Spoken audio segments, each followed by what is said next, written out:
Some people be like, oh, their lyrics really don't make sense. It's like, well, things don't really have to make sense to be beautiful.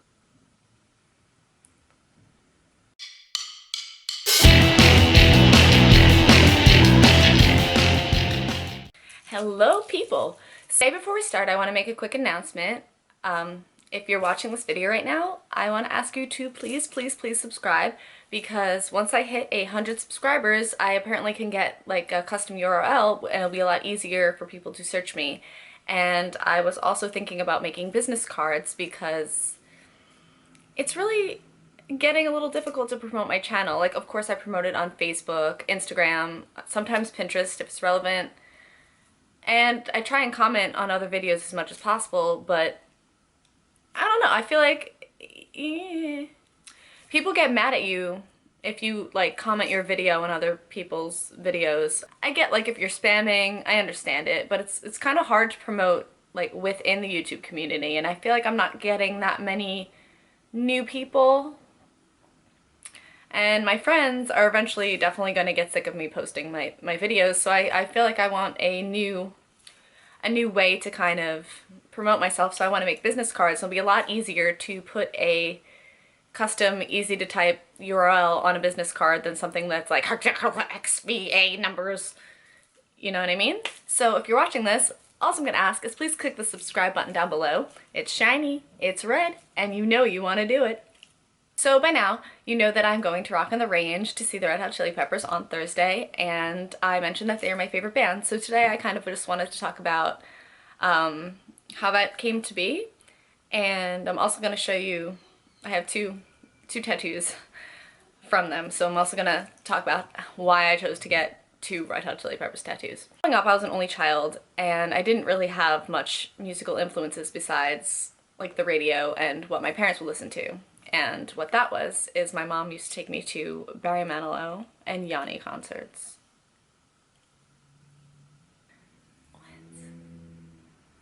Like, what child? So that was weird. And I knew that well, Yanni like is classical, it was nice, but I knew that I didn't like Barry Manilow, but she like loved him, and I'm an only child, and she would just like take me to these concerts with her.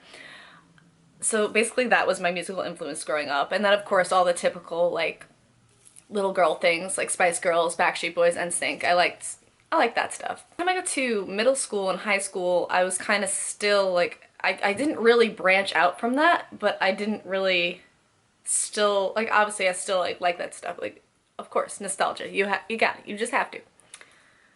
But I never really branched out. Like, I never really had people showing me other music besides what was on like the radio station that I was allowed to listen to. I always knew I didn't like the generic rap that they kind of play on the radio.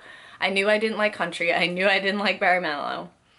But I was just like, I didn't really know what kind of music I liked, and people will be like, oh, what bands do you listen to? And I'm like, I don't know what music is. What is life?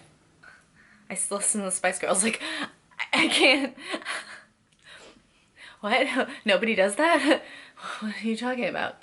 I felt really outcast. I had no idea what my own personal style of music was. I kind of had to find myself. I did find myself. Of course, I found like, heavy metal.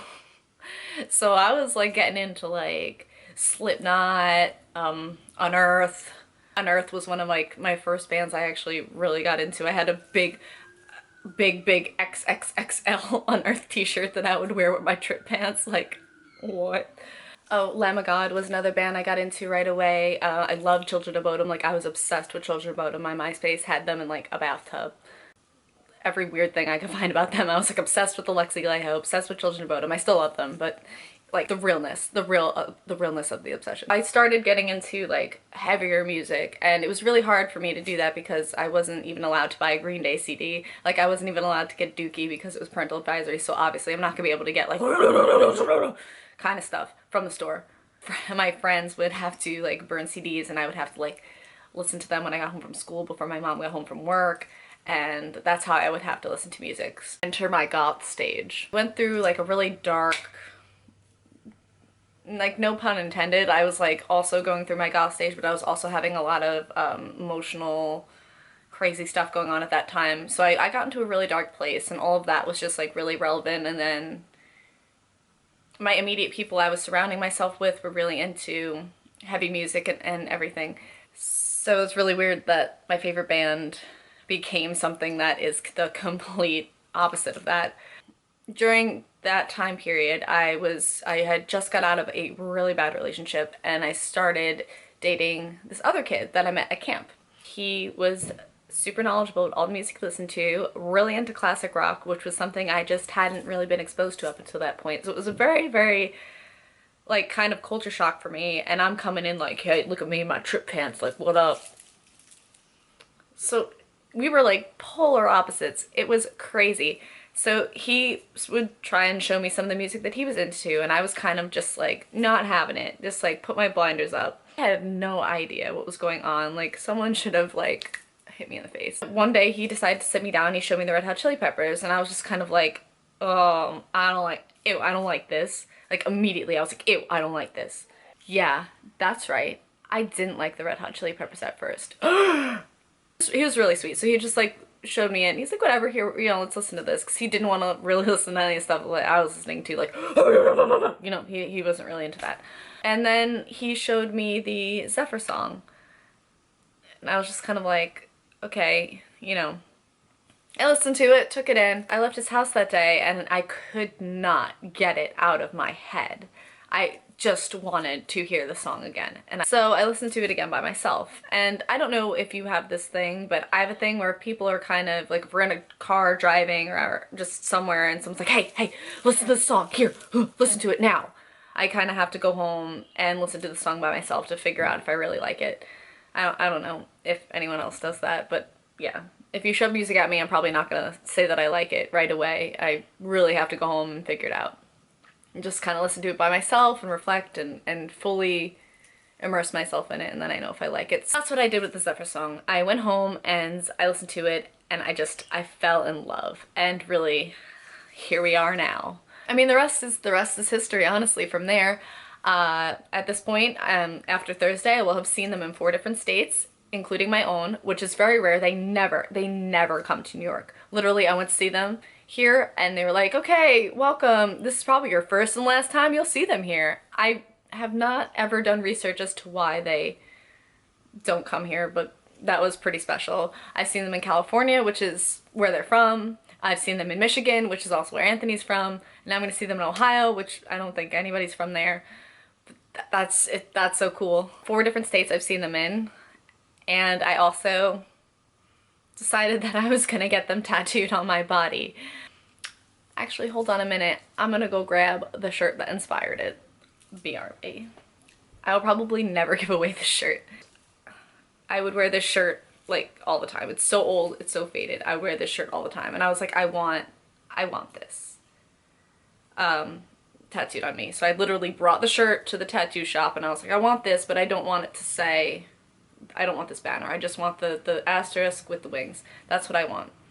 So for my mom's birthday that year, she wanted to get a tattoo. So I was like, let's do it together. Let's go get tattoos together. That's so cool. Cause she really, I was surprised. Like she didn't do stuff like that. So I was like, yeah, no, we have to get tattoos together. She wound up getting 2 that day. She went crazy. Little ones. She didn't go that crazy, but I was like, whoa, Mom. And, oh, where did you get this, you may ask? What was a good choice? I got a tramp stamp. It's on my back, and I'll show you in a minute. You're gonna look at my butt. Oh, there it is. Can you see it? It still looks good. It came out so beautiful. My artist is amazing.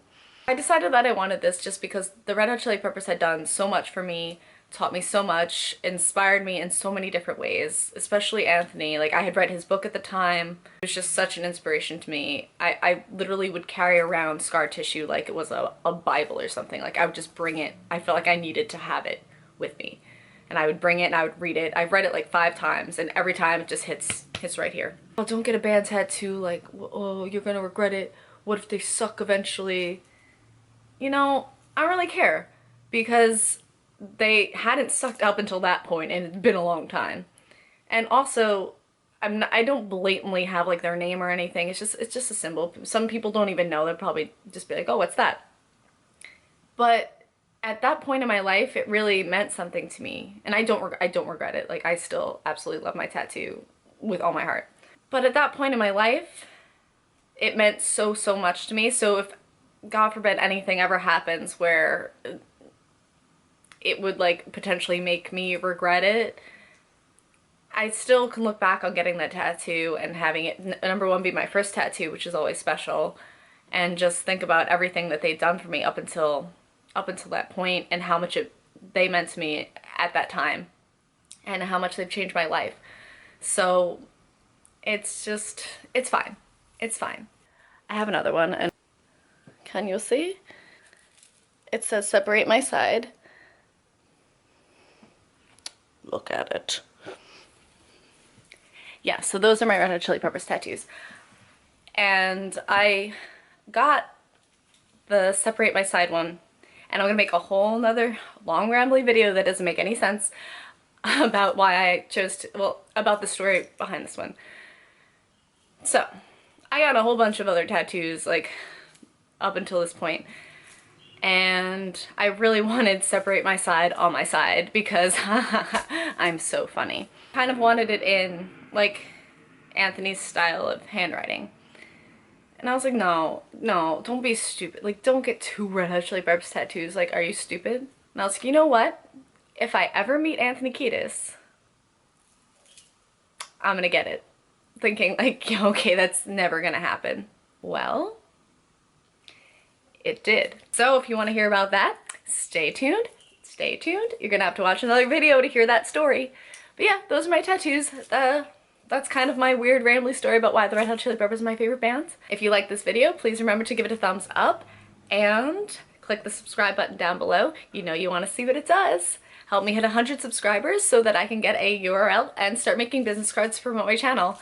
Alright, thanks guys. Stay tuned for the next video. Bye!